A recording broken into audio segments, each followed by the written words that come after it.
スマホ1日3時間見てるだけで。12ヶ月のうち1ヶ月半触ってるの？スマホはスロットマシン。より注目されるような設計になってるっていうことですね。そういうことです。コンスケ、ポンタの人間っていいな。人間の皆さん、ごきげんよう。ごきげんよう。コンスケです。ポンタでございます。今回もよろしくお願いいたします。早速なんですけど、ポンちゃん。はい。ポンちゃん何ですか今日は？携帯電話をお持ちですよね。持ってますよ。スマホですよね。現代人ですから。はい。その携帯電話、1日にどれぐらい触ってるのかっていうのをちょっと今確認してもらっていいですか、ポンちゃんの。私ですか？ちょっとこう左にスワイプしていくと iPhone だったら、このアプリが何分使いましたよとかで、1日こんだけ使ってますよみたいな。ちなみに僕はですね、現時点で3時間33分333です。私ね、1日の平均っていうの今出てましてね、2時間41分。まあ大体それぐらいですよね。2時間から3時間、まあ多くて4時間。ああ、それぐらいなんやね。まあ平均してまあ3時間ぐらいですかね。持ち上げ47回。この携帯をこうパッと開いた。これなんか意味あるんですか？持ち上げ回数って。1日にこのパッと開く回数。ああ、そういうことか。47回ですって。ちなみに僕3時間って出たんですけど、このプレゼン用のねキーノートも含まれてるんです。あ、まあ確かにね。そういうね、あと音楽制作ソフトもたまに含まれてたりとかするんで、デバイスを分けてこの、携帯電話だけで、まあ、大体僕も3時間。大体それぐらいなんだね。大体それぐらいです。考えたことなかったね。そうなんですよ。今ねこう視覚でチェックできるんでね。へえ。まあ、要はですね、まあ、多くの人は朝起きたらまず見ますよね。大概 SNS とか、友達のストーリーとか、あとニュース、天気予報。で、まあ、通勤される方は通勤中にももちろん見ますよね。ああ、いや一番見るじゃないですか、そういう人は。もしくはゲームしたりとか。で、寝る前にも見ますよね。見ますね。この YouTube とかね。見る。で、まあ隙間時間があればですね、必ずスマホと言ってもいいですよね。もう手癖になってますね。手癖なんですよ、もう本当に。だからまあこれで平均して1日3時間見るとする。じゃあ1週間で単純計算で21時間。そうですね。ほぼ1日。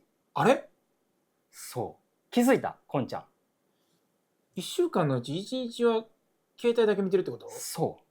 これね、ちょっとピンとこない方もいらっしゃるんで、1年で計算してみましょう。1週間で1日スマホ触ってる。じゃあ1年は1095時間触ってるんです。つまり45日と15時間。これはですね、約 1.5 ヶ月。ほんまや。1年間スマホを触ってる時間なんです。12ヶ月のうち1ヶ月半触ってんの？そういうこと。1日3時間見てるだけで。やば。これがもう本当にほぼ毎日と言ってもいいでしょ。スマホ見てるなんて。やってるよね。やってるでしょ。だからこれ 1.5 ヶ月ですよ。でこれね、10年続けたらどうなるか計算してみました。やばい。10年生きたらですね、1年と3ヶ月スマホを触ってるんです。1年と3ヶ月分の時間をスマホに費やしてるんですよ。言葉がないです。10年生きてない、あなたは。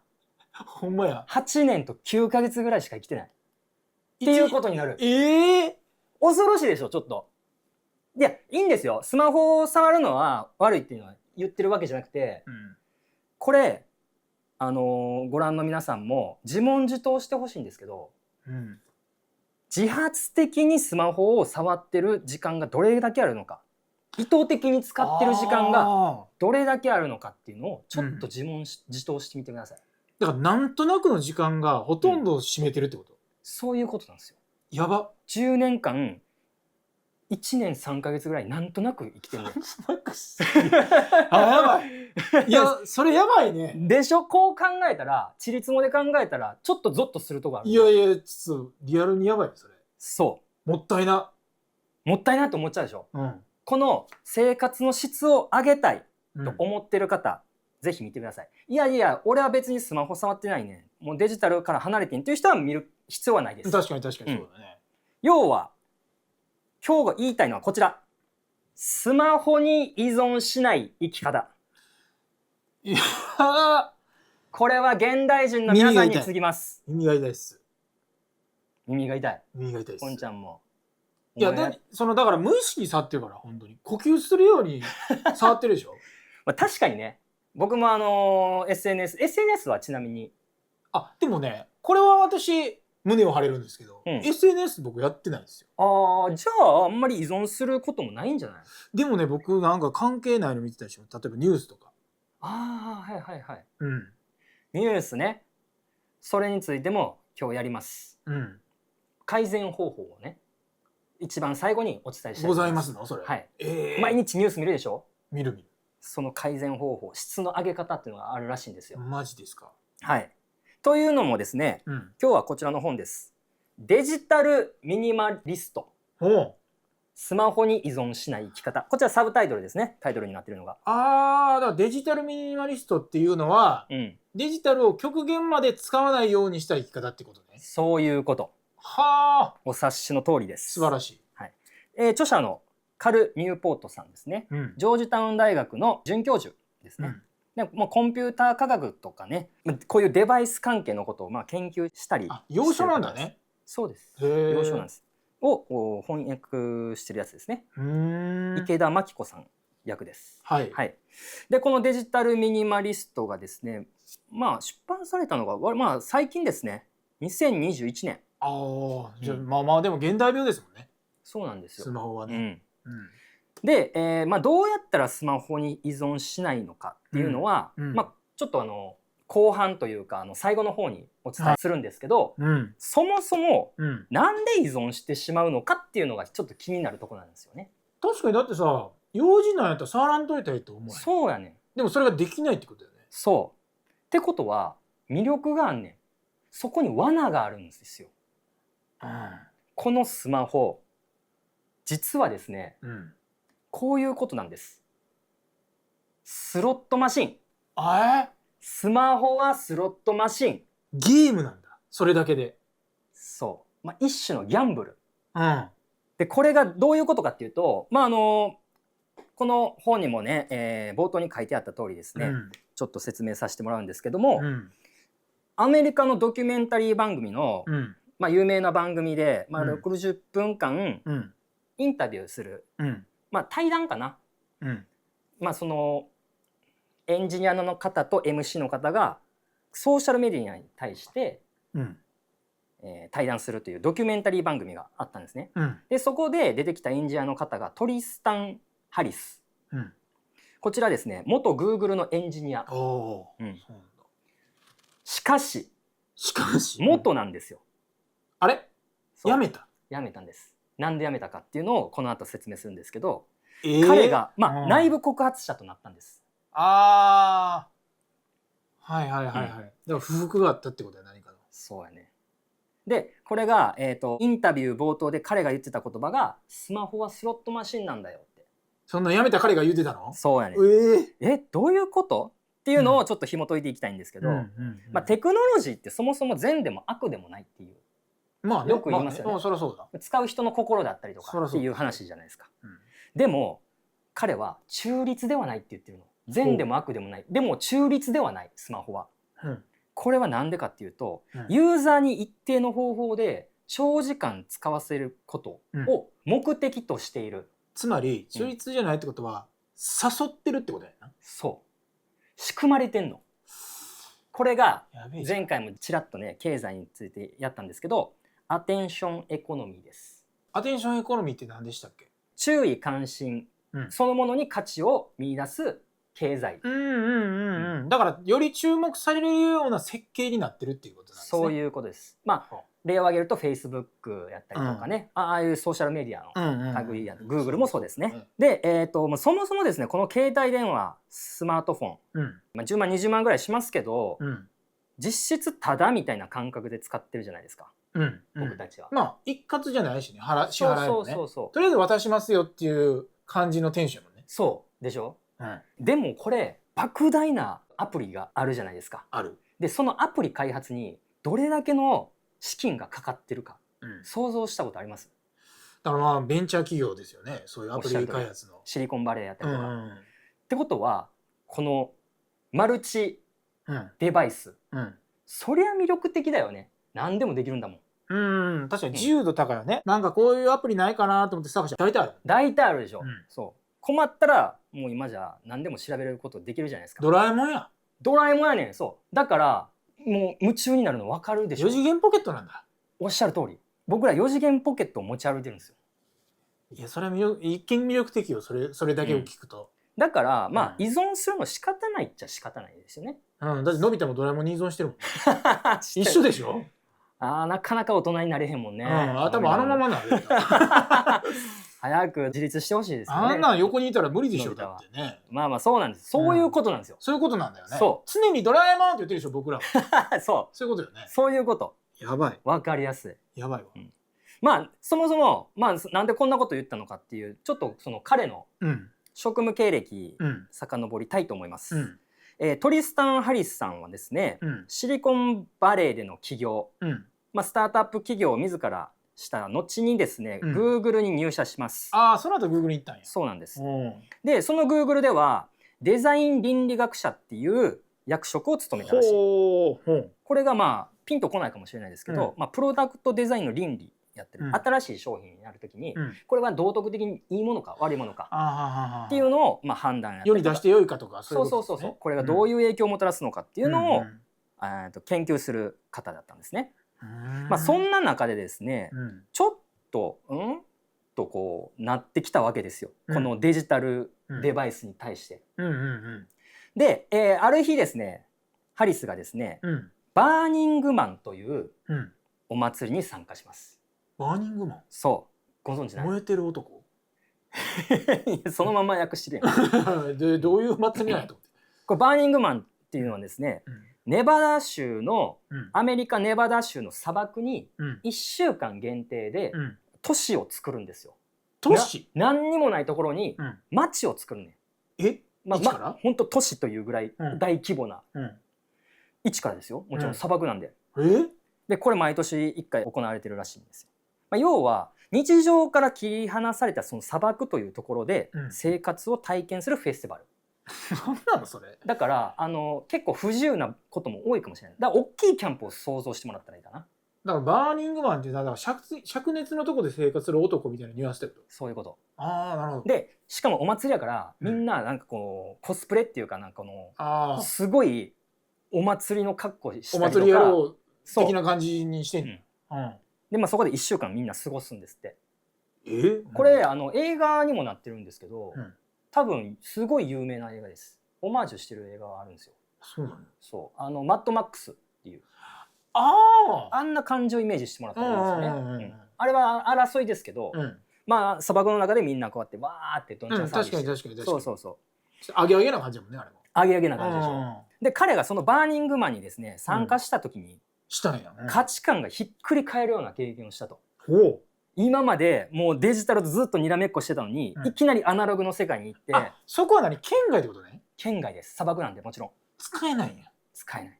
閉鎖的環境ってことや。なのでもう180度逆の生活をしてたんですよ。だから勝手に脱スマホの状態になったってことね。おっしゃる通り。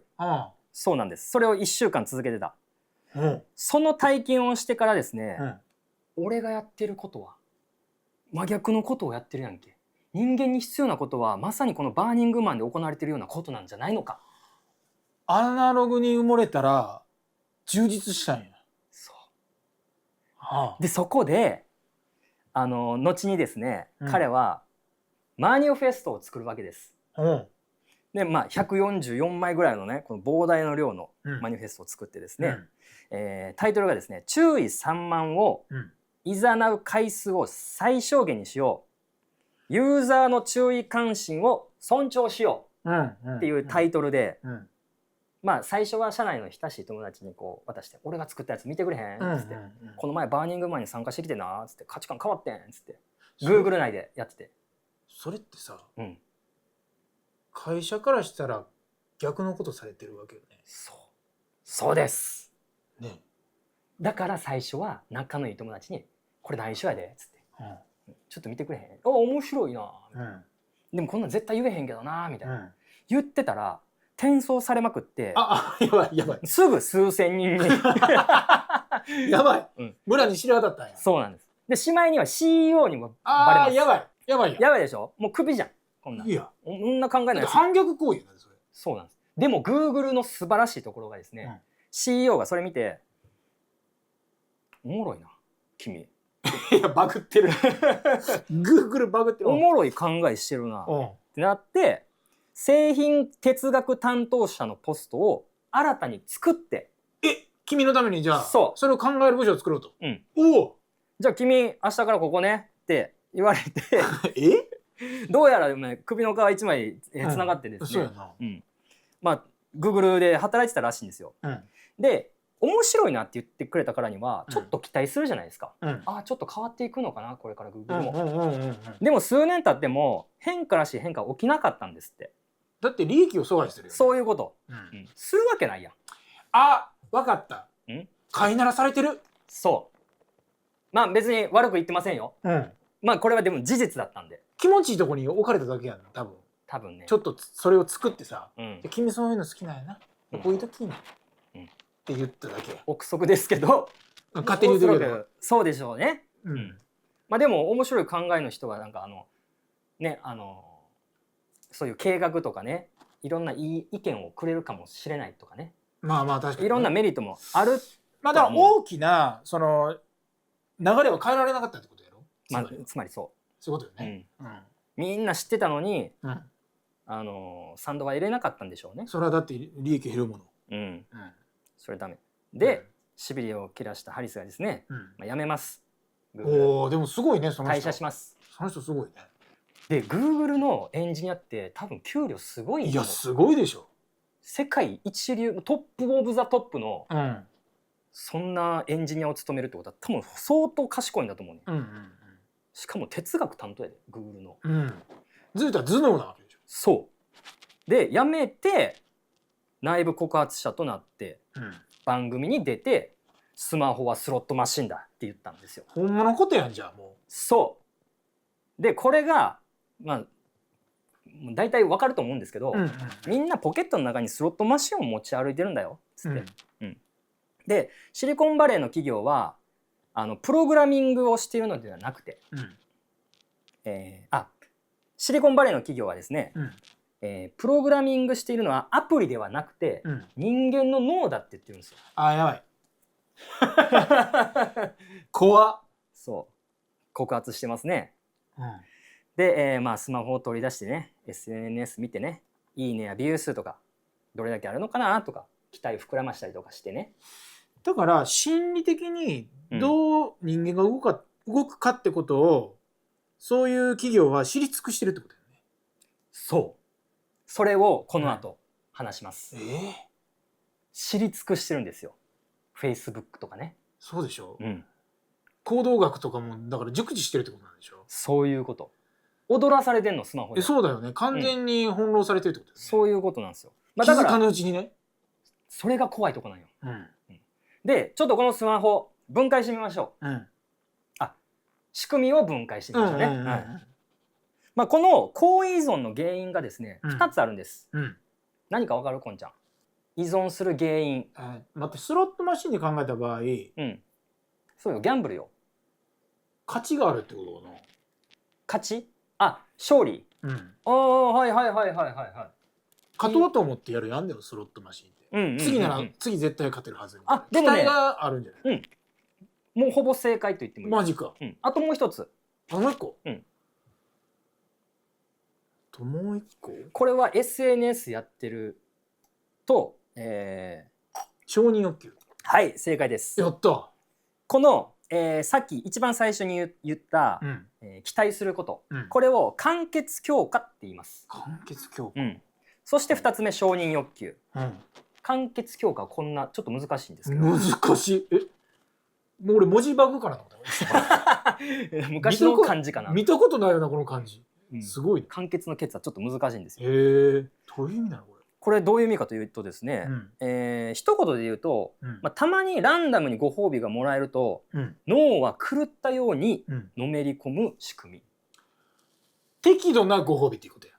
そう。これある実験も行われてたらしいんですけど、鳩に決まった時間に決まった分量の餌をやるのと、不意に餌をパッとこうあげるのじゃ、集まる数が違うかったりとか、その勢いが違うかったっていうのがあって、たまにご褒美もらえるとみんなブワーってくるんだって。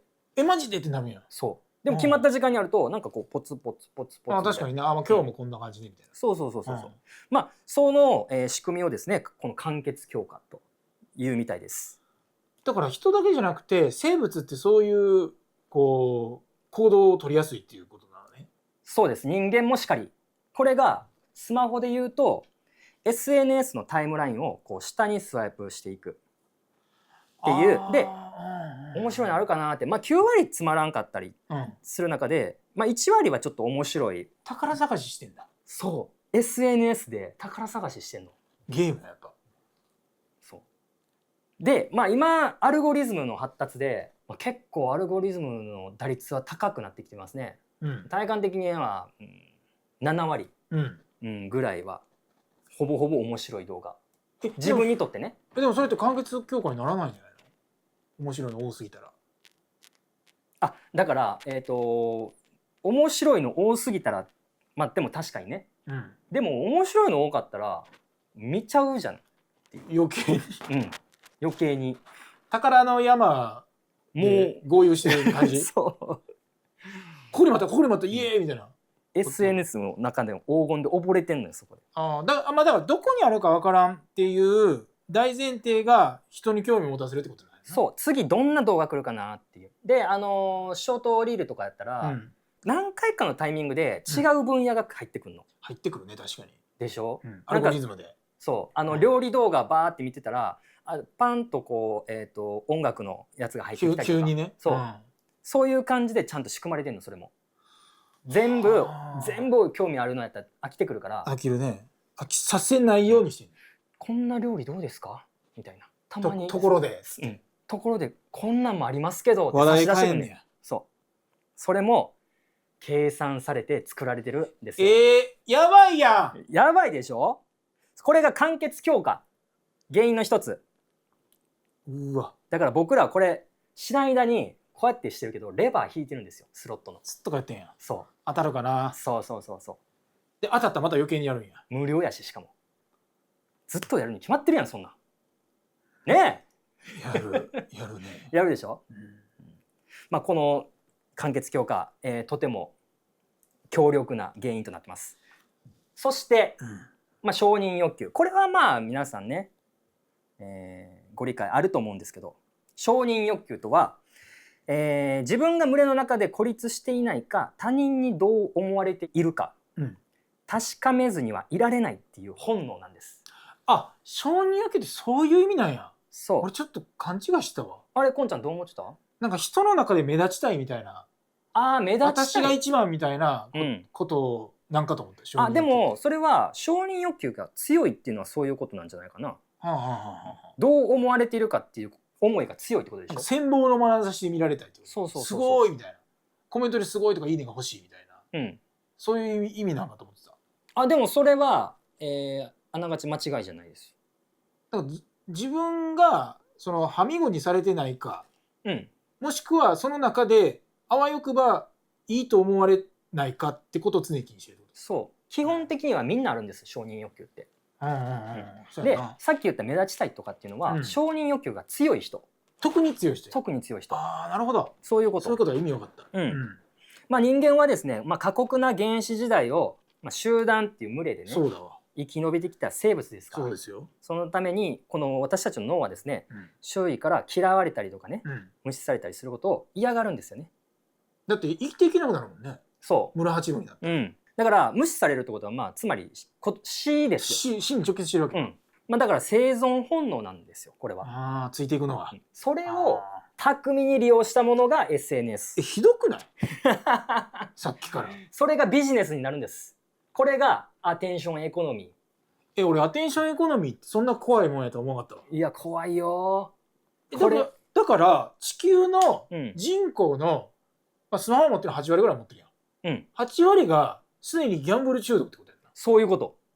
だから某日本人の大リーガーの元通訳の人を、あんなバチバチ言ってますけど、みんなその素質はあるんだ。あんたらもやんって。そう多かれ少なかれ。あ、中毒者なんよ。中毒者が中毒者叩いてるっていう地獄絵図なんやあれ。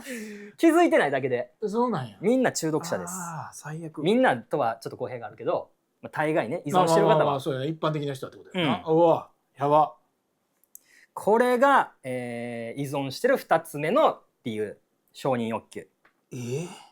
まあ、簡単にスマホでの具体例をお伝えしますと、SNS のいいねとかメッセージの通知、どんだけあるかなっていうね、最近ではインスタグラムだとね、まあ、YouTube でもそうですけど、どんな人が見てるか、どこの地域の人が見てるかっていうのをね、アナライズできるじゃないですか。ああいうのもこう見たり楽しめたりできますよね。まあ、それを見ることによってですね、あ、私は見られてるんだってなるんですよ。承認欲求が。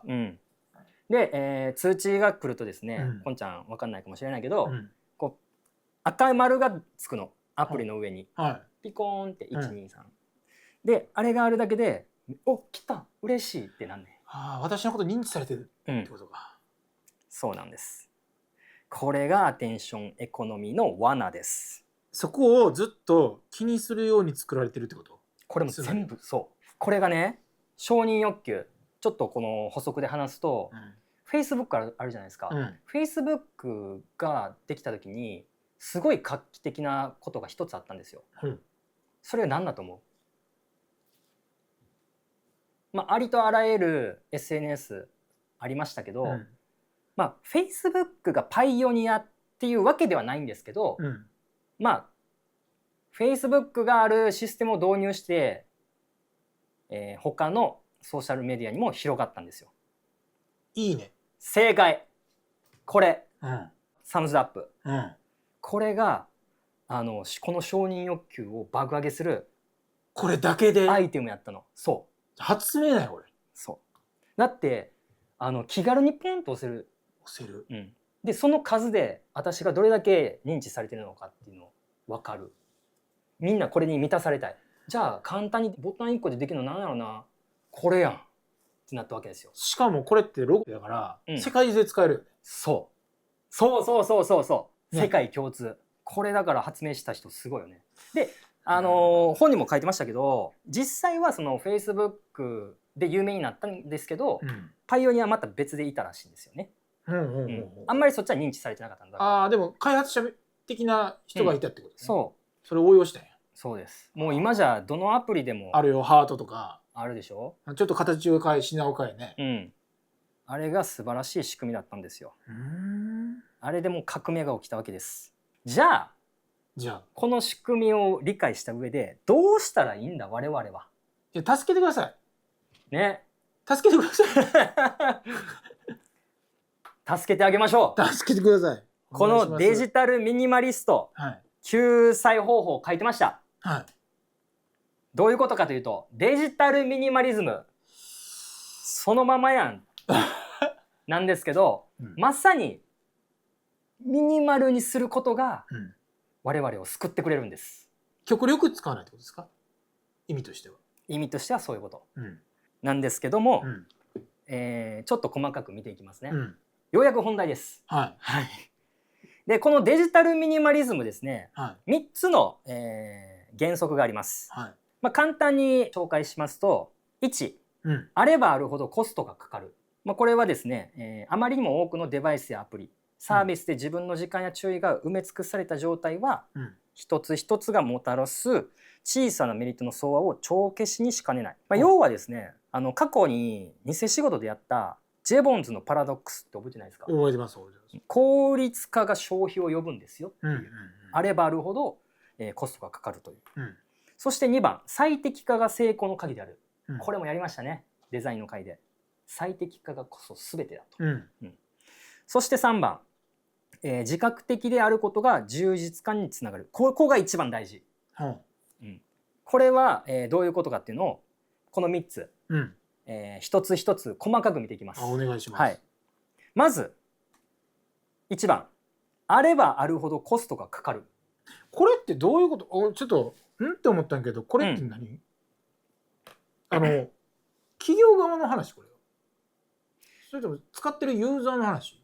人です。人？企業とか、そういう顧客とかって分けることはなくて、まあ大きく人ですね。ああ、ちょっと説明してください。まあでも両者と言ってもいいのかな。これではですね、ソローの新経済論を例に挙げて説明します。何ですかそれ？ソローなんぞや人です。イルカですか？ヘンリー・デビッド・ソローですね。1817年生まれの方ですね。まあ彼がですね、ある本を出版して有名になったんですよ。その本がウォールデン森の生活。聞いたことないですか？いや聞いたことない。まあ簡単にこのソローっていう人物を紹介しますね。ソローが超越主義、まあ、神様とかちょっとスピリチュアルの世界ですね、を信仰する方、で学校の先生とかね塾を開業してたんですよね。でなんか生徒かな誰かが死んじゃってなんかすごい病んじゃって閉鎖しちゃったんですよ。でもどうしようもない神に祈るしかないっていう時に友人が救ってくれたんですね。で、都会での生活に馴染めず精神的独立への渇望がピークに達した1845年の春、彼はある実験を行うことにしたんです。そのある実験とは斧借りてきて2年間森で生活するっていう。ああ、もう森に行ったんや。森に行きました。でもこれは、自らの足で行ったんですよ。で彼はすごい哲学っぽいところもあるから、人生とは何か人とは何かって分からないまま、嘆いたまま死んでいくのは嫌だって思ってたんですよ。で人生って楽しかったんかな悲しいものなんかなみたいな。でそれを解明するべくして、森に行って、人生に必要なものは何かを探しに行ったんですよ。当時は産業革命真っ只中です。ものすごいもう、まあ、便利になってきた社会ですよ。都市がめちゃくちゃ活性化してる時代ってことだよね。そういうこと。それにあえて森に行ったと。そんな中で生きていくのがちょっと辛くなったんです。ああ、だからつれづれ草的な感じや。ああ、そうね。まあ2年2ヶ月そこにいたんです。社会から離脱するってことでしょ。でさっきのハリスのバーニングマンに参加したのと同じようなことです。そうやんな。それがちょっと期間長かっただけ。そういうことか。まあそこでですね、大切なものを見つけたんですよ。森の生活で。それがこのウォールデン森の生活という本に全て入ってると。その気づきを書いてんだよ。気づきが入ってます。それは。それで。そうなんです。でこのソローはですね、すごい詩的な表現をしてて文章が綺麗だっていうそこはそう評価されてる。そうなんですよ。余談なんですけど、1989年の映画「今を生きる」ってご存知ですか？いや知らない。僕も知らないんですけど、だからこの「今を生きる」っていう映画の全寮制学校の生徒な冒頭のシーンみたいです。で詩の労働サークルの秘密の会合をウォールデンの自覚的に生きるの一節の朗読から始められる。ああ、オマージュしてるというかその。そうその映画がソロの一節から始まるみたいで、まあそれぐらい影響を与えた有名なそうなんですよ。結構ポップカルチャーにも影響を与えてるみたいです。すげえ。そうでこの本どんなこと書いてたんですかっていうことなんですよ。ね、そこを知りたい。っていうか89年からすでにそういう考えを持ってる人がいたんやね。います。なんだったらさっきのアテンションエコノミー、あれも19世紀から存在してました。してんだ。それが今デジタルに変わっただけです。じゃあずっと同じ過ちをしてるんだね。過ちといえば過ちですね。さあ過ちって言っちゃ殺されるかな。いやいや誰にやねん。見てる？スマホが俺を見てる。大丈夫かな。そうなんですよ。学んでへん。学んでへんね。アナログからデジタルに行っただけやのに同じことしてんの。ぐるぐるぐるぐるしてんの。でこの本の第一章のタイトル、この本っていうのはウォールデンの、第一章のタイトルが経済。経済やりましたね。世を救うための。そうやな。経済催眠。経済催眠。お、正解。この経済について書かれてると。でこれがあればあるほどコストがかかるっていうのはそういうこと。ライフスタイルを維持するためにどれだけのコストがかかっているのか。ああ、そういう意味ね。そういう意味なんですよ。ああ、そうだよね。だから電気使って、だから冷暖房を使って、美味しいもん食べるためにいっぱい食材買ってとか、そういうことだよね。そういうことです。おしゃれな机買ってとか、服も買ってあればあれだけコストはかかるって、もうそのまんま。そういうことね。これもっと分かりやすく、農家育成ゲーム思い浮かべてください。動物の森みたいなやつ。そう。初め何もない森開拓していくじゃないですか。でまず道具を買うために働かないといけないよね。そうだわ。で働いてようやく手にしたこの桑やったり斧やったりとかで、家を作ったりとか畑耕したりする。するね。で、それでまたお金稼いで貯めると、作業効率を上げるためにパワーアップしますよね。する。じゃあもっと面積増える。これを繰り返していくともっと仕事せなあかんフィールドが増えるってことだよね。そうってなってくると一人じゃできない。できない。雇う。人件費かかる。で人が、10人100人1000人って増えてきたら、管理する人雇う。しかももっと収益を得ないとその人ら養えない。そういうこと。これやん。そういうことやねん。これがさっき言ったパラドックスですよ。やっぱ一人でいいや俺。そう